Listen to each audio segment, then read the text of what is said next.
But this particular individual, he's played with many prestigious orchestras, including the Bournemouth Symphony Orchestra, BBC Concert Orchestra, and even the Royal Philharmonic Orchestra.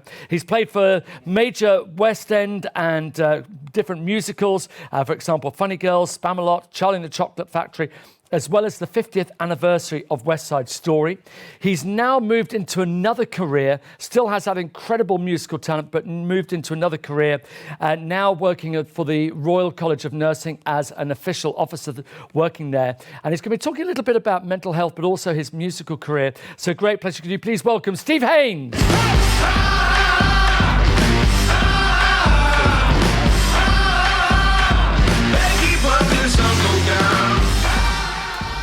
So, first of all, we hear a lot about music, and it's been very much a feature of Reach Family Weekends for a long time. You started really young, but you're about 9 or something, weren't you? I think I first started playing the trombone when I was 8, but before that I had a 100 recorder that was paid for by Reach, and that was kind of my first foray into the musical world.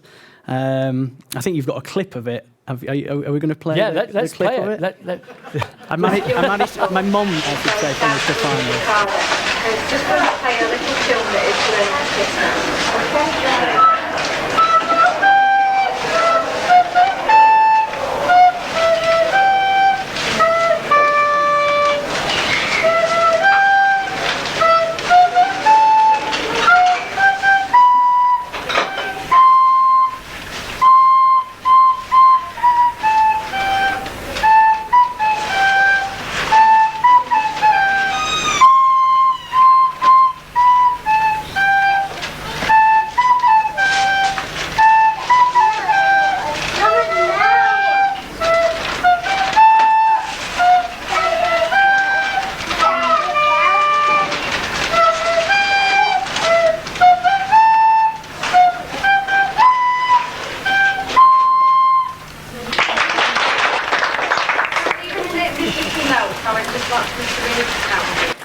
I have to say that was a mesmerising performance, but did anybody else, like me, notice the child on his right-hand side? It's funny as well, because I'm still friends with Rebecca, who's in that video as well. And I thought she was the one who kind of started heckling half the way through. So I messaged her with that video the other week, and I said, "Is this you interrupting my performance?" And she said, "I think it's my sister, in all honesty." So she got away with it. So talking about music, and we talked a lot earlier on about different areas, whether it be acting, whether it be sport, and the perceived barriers sometimes to enter those industries. You've reached the very height of the musical industry. I was that journey for you? Pretty straightforward, to be honest. I mean, I feel like I was quite lucky, really, because I was born in an area of Yorkshire where there are 5 brass bands within a mile of my parents' house. It's kind of the law, isn't it? It's fish and chips on a Friday and brass band on Saturday. So I was given a brass instrument at school, and of course trombone's the only instrument I could play, brass instrument that I could play because it doesn't have valves. So I remember my mum's face when I came home with this massive trombone case at 8 years old. But I just joined one of the brass bands, and it's a little bit like the football leagues, the brass band world. So started off playing for a 4-section band, and then kind of worked my way up playing for a band called Rothwell Temperance Band, which is a championship section brass band, again, a mile from my parents' house. And then moved on to play for Grindthorpe, Black Dyke, and all those kinds of bands before I went to music college. So I'd never really kind of had that many lessons. It was more just kind of copying people around me and learning that way. But interestingly, I still can't reach 7th position on the trombone. So there are 7 positions, like first is at the top, and then you get all the way down, and I still can't do that. So interestingly, I ended up playing a trombone, which is a common trombone. It's not a bespoke design, where there's a valve on it for the further reaching positions. So I ended up being very good at kind of low register, lower pitch stuff. So when I went later on, I was at the Guildhall School of Music and Drama, I ended up studying both tenor and bass trombone. And because I had this facility to be able to do both, I ended up kind of ahead of the curve, really, because a lot of the West End shows went to being what we call a doubling chair, where you had to play tenor and bass trombone. So in a way, as you look in the kind of grand scheme of things, it was actually a bit of a blessing, really, the way that it panned out. Yeah. So over the years, what's your involvement of Reach been then, and what's Reach meant to you as you've grown up to where you are now? Yeah, well, I mean, I literally wouldn't be... Well, I might be here now, but I don't think I'd be here now if it hadn't been for Reach. But, yeah, I mean, just having that introduction into the one-hand recorder, into music, it was amazing. I think it was probably a support network for my parents as much as anything else. I had a few operations on my hand when I was younger, and I know that would have been a huge support to my parents when I was going through those operations, none of which were successful, actually. In fact, I had a bone taken out of my toe and grafted into my finger, and they were really pleased with how it had gone, and then I broke it playing football. And that was actually the second attempt as well, because the first attempt they took it out of my wrist, and I was in a wheelchair for ages. Anyway, but yeah, so it didn't. So yeah, I think it was a huge comfort to my parents. And like I say, I'm still in contact with Rebecca. She's a very successful lawyer. Worked for Slaughter and May for many years, and we always kept in touch. She's really into the theatre, so I'd often invite her to a show and get her and her friends tickets for a show, and then go and see her for a drink and some food afterwards. So it's just nice to, like you were saying a moment ago, talk to people in a similar position and just talk through it. Talking's good, isn't it? Yeah, exactly. I think that's what we're all here for. We've all really enjoyed it, because I remember when I was at school, I had in year 5, everyone played recorder, and I got a one-handed recorder. Yeah. And to me, that was the best thing. And I know my mum will be watching this and cursing, because I used to love playing that recorder. Not to your level of musical ability, definitely not. But I love that recorder. I think that's really important that children get those sort of opportunities. Absolutely, yeah. And actually, what I'm most proud of in that video, we didn't actually see, because at the end, I'd written a little script for my mum to read out. And it says, my mum says something like, Stephen's written this little script, so I'm just going to read it out for you. Please give generously, so other children can have a recorder like mine. And I'm most proud about that than I am about the actual playing, I think. It's sweet, isn't it? Yeah. And of course, now you've moved on into, like many people these days, having more than one career. What made you give up what was an incredibly successful career at the top of your game, and then you went into a completely different profession? What triggered that? I got fed up of working evenings and weekends. Look, I absolutely loved working. I played on over 20 West End shows in that 10 years, and orchestras and lots of recordings and things, and it was absolutely brilliant. But I felt like I'd done everything that I wanted to do. I almost, in hindsight, I think I did it to try and prove a point to my dad. My dad is he won't mind me saying, he's a very driven... So I remember he ran the London Marathon for Reach once, and my dad's best time for the London Marathon is 2:22. Wow. And actually, when he ran it for Reach, he was in his 50s, and he still did it in 3:11. So, yeah, pretty phenomenal. So my dad was very driven, and we clashed quite a lot, because I wanted to be a musician. He didn't want me to be a musician. So I thought, well, I'll prove you wrong. So I think, in all honesty, I spent 10 years at the top of the music business trying to prove my dad wrong. That's not strictly true. I loved it. It was brilliant. I spent my 20s living the life of an 18th century poet, which was fantastic. Paid for it a little bit later on, but we can come on to that if you want to.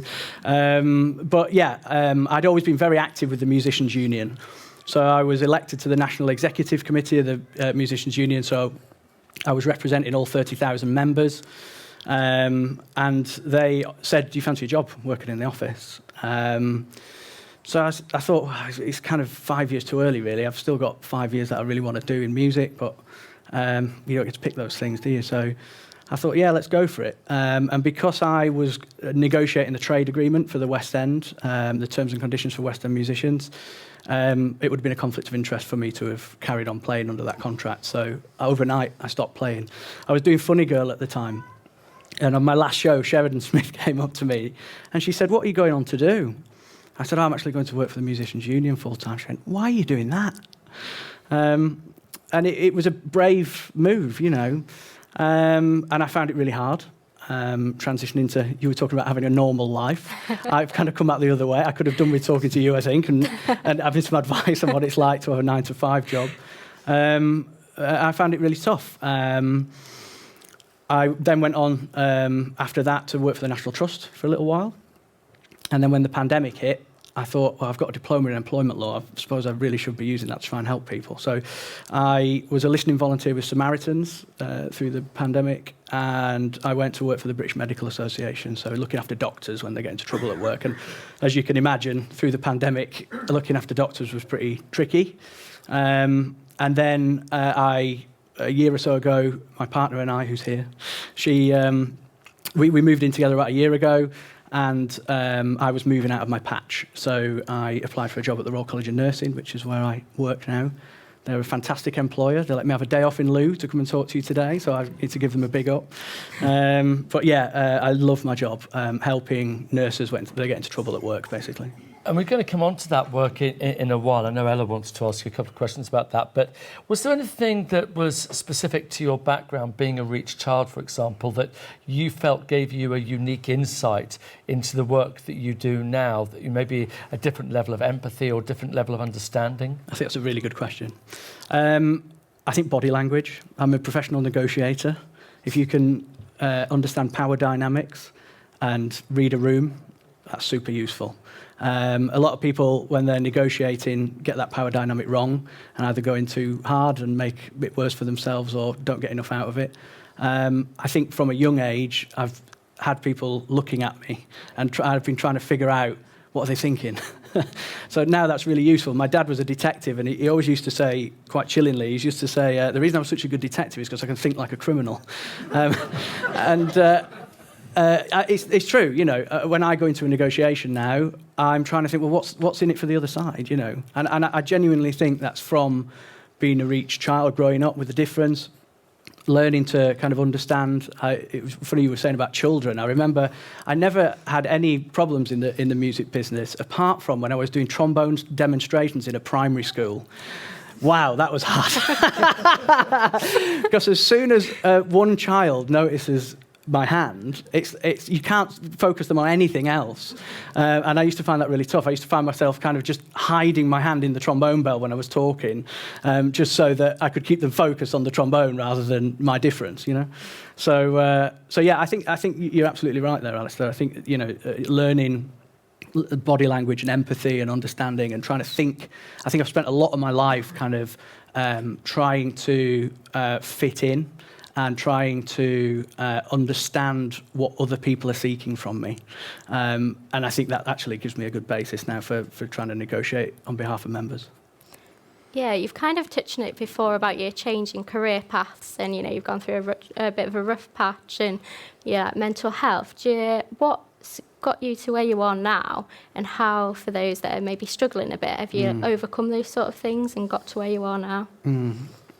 So yeah, I suffer with depression. You might not think that whilst I'm sitting here talking, you know. But yeah, I have I've had some really tough times, and I'm very open about it. I can talk to you about some of my coping mechanisms. I'm very happy to talk about. But I think a lot of it for me did come from that balance of I was brought up as a child being very much ignoring, really, and nothing should hold you back. But at the same time, I don't think I was really acknowledging how I felt. I was giving off an image of myself which I knew pleased those around me. And I think ultimately that led me into trouble, rather than just being honest with myself and who I am. And I don't think, even now I've got to that point, I don't think it... the interesting dilemma is, would I have got to where I got to in the music business if I'd have thought, well, maybe I can't do that? So, for example, I did a show called You're in Town, which is a terrible title for a show. It didn't run very long. But it was a great show. And I did that show, and it was on bass trombone and euphonium. And of course, euphonium is a valved instrument, so I had to have a euphonium specially adapted. I just said yes to the show. Yeah, I can do that, that's fine. And then I thought, oh, crikey, I need to go away and learn euphonium. So I think I've always had that kind of mindset of, well, nothing should hold me back. But then I think the balance is, the flip side of that is, well, am I being realistic? I weight train a lot. I used to be able to deadlift 110 kilos. I've got a strap that goes around my wrist, and I can deadlift fine. Would that have, I don't know. It's a balance, and I think you can still push those boundaries and be honest to yourself, I think is what I'm saying. Yeah, I know you've mentioned your coping mechanisms before, just for anyone watching or reach parents maybe in the future.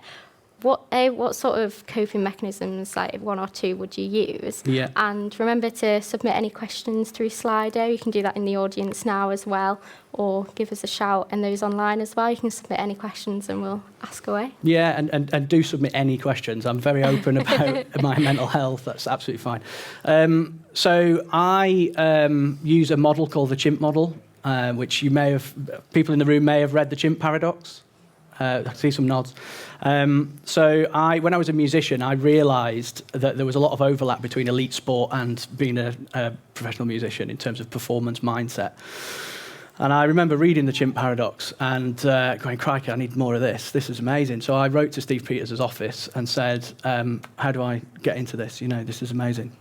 So I worked with one of his team for about 6 years, a sports psychologist, which was incredibly useful. So I do use a lot of the coping mechanisms that I have are based on that chimp model. So that's kind of the crux of it. One thing that I do is I write a journal every day. So I set a timer on a morning for 5 minutes, and I write whatever's in my head that day. And when the timer goes off, I know if I've got a lot left to write, that's a really clear barometer on how I'm feeling emotionally that day. So if I've run out of things to write and the timer hasn't gone off, I go, okay, I'm not going to get hijacked as much today as I think I might do. I found that really useful. I never look at it again. It could say absolutely anything. I've no idea. And I do one again just before I go to bed, just to get stuff out of my head. So I use those. I can see a Frank Letch book coming along here. Compiling of all of them together. Yeah. And then I don't drink alcohol anymore. I find that helps. I don't drink caffeine anymore. I find that helps. And I exercise every day. I do something every day, whether that's weight training or spinning or whatever it is. For me, I woke up this morning and I did a brutal 20-minute spin ride on the bike, and I thought that's the hardest thing I'm going to have to do today, which gives you perspective on coming and sitting here. For me, that works. Yeah, we had a question through Slido for someone online. Did you ever find any school teachers had a negative reaction to you learning an instrument that was maybe a bit different, or learning with a limb difference? No, not really. And actually, my school were brilliant, because when I went into senior school, which I guess is, I'd had a few, I wouldn't say I was ever really bullied. I have quite a dominant personality, so I think anybody who tried to go down that road would find themselves retreating pretty quickly. But I do remember as a child, people used to call me fishy fingers at primary school. But I never really had any trouble. And actually, like I said, my school did something really good, which was when, in my first week in senior school, I played in front of the entire school, the trombone, which didn't bother me at all. I was used to playing in front of that many people. And I think the rugby team was so impressed that they just left me alone for the whole of my time at school. I never got any trouble, nothing. All the way through music college, nobody really said anything. And then when I got to the Guildhall, actually, with my friends, who I'm still really good friends with, that was when they started to make a few jokes about it. And that was part of me going, wow, nobody's ever joked with me about that before, So if I was going up on stage, they'd say, oh, give him a big hand or something like that, And it started to kind of make me think, oh, yeah, I am perhaps a bit different. But I don't think until that time I'd really thought about it. It's interesting, isn't it, the language that people use, sometimes in jest, sometimes it can be seen as that familiarity that they feel comfortable enough that they can do. It can be seen in different ways. One of the things, and we've got a question here about children, with having mental health support, and a particular person in the room was asking because they've got some negative experiences with counsellors and things, and maybe take that one stage further back in terms of some of the signs that you would recommend parents look out for, that this is more than a child having a bad day. There might be something there that they need some professional help. What are those signs? Where do you go to get the right help? And if you feel the help you're getting isn't the best help, how do you then go about changing it to another source? There's a lot of questions in there. I'll try and... Sorry about that. I'll try and pick them off. I think the first thing to say, for me, I don't think I ever gave off the impression that I had any problems. Especially when I was a child. My parents will always say, I was such a happy boy, never realised that I was struggling. I think the difficulty that we have sometimes is the difference between, we talk about mental health and mental ill health, and I think that's a big difference. I'd call it the difference between dysfunction and malfunction, if you like. For me, when I struggle with depression, it's a chemical imbalance. I get a total change in the effort to reward relationship in my brain, where things seem 10 times the effort for a tenth of the reward. That's the way I experienced it myself. And I think we're in a difficult place sometimes, because I know this from having been a listening volunteer with Samaritans, is that there's kind of a big void between, you going and getting some kind of support for elite performance, or a life coach, or something like that, and needing to go to A&E because you're in immediate danger. That's a huge spectrum, and I don't think we really cover it particularly well. I think a lot of it could be more preventative. I think for me, I went and sought out help because I realised that I could be a better version of myself. But actually, when I was ill, I really needed a psychiatrist at that time. I was suffering with severe anxiety, depression, and some psychosis as well. So I think I think isolation is the thing for me. You ask what are the kind of telltale signs. It's when I go into myself. And actually, you might be better asking Kate that question, to be honest. We'll stick around afterwards, and if people want to ask any questions, it's probably of her, really. She's the one who deals with me on a daily basis, so she might be able to answer that better. But I think I think for me, it's isolation. When I start going into myself, into my own thoughts, and I lose this kind of gregariousness and that kind of thing. Where's the first point for help? And if that help isn't the right help for you, how do you then change that direction? Well, I think that's difficult for a child, because I guess you've got to just try things. I was lucky that the first thing I tried was absolutely the thing that worked for me. It might not work for everyone, but GP is the best place.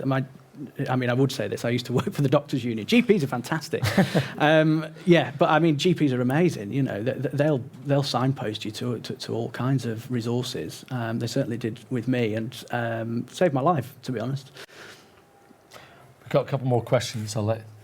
Yeah, so we've got a Reach parent asking if their child has an interest in music, are they better persevering with one instrument, or would you recommend branching out and trying a few different ones? What would you say? It's an interesting question, that. It depends what kind of musician you want to be. I always joke with people, I wasn't really a musician, I was a trombonist, It's a craft. It's a trade, really. There's very little. Sorry, you asked me a question earlier, and I've just thought of another answer for it. In terms of how does my hand impact me now, I think it makes me more creative, because you have to think round problems from day one. So for me, there is no box. It's well, okay, that's not going to work. So how can I get around that? And it's the same, in negotiation. How can we think creatively around this problem? Sorry, I've gone off on a tangent. But going back to what you originally asked, I was very much a trade person in the music industry, really, where I would get paid. Somebody would put dots in front of me, and I had to sight read them. You don't get any rehearsal. You know, people think that, you know, as a professional musician, you must rehearse loads. You don't rehearse at all, barely. A lot of the time, you're sight reading on stage, you know. So your sight reading has to be absolutely spot on if you want to go into that aspect of music. If you want to go into being a jazz musician, you need to be hugely creative. If you want to go into being a singer-songwriter, you might want to be able to play a few different instruments. You know, you look at Dave Grohl, for example. You know, I mean, there's no better exponent of somebody who can play so many brilliant instruments brilliantly. You know, and I was quite employable as a musician because I played different instruments and in different styles. So I wasn't necessarily the best in each one of the fields that I worked in, whether that be in a big band, in a show, in an orchestra, but I was very employable in all of those fields. So my diary was always full because I was so kind of adaptable in those different scenarios. Yeah, I mean, it's been amazing listening to you and chatting to you. And you're around later for anyone to ask questions? Yeah, come and ask me whatever. Yeah, No. Today's a good day because Leeds United aren't playing today, so I'm in a good mood.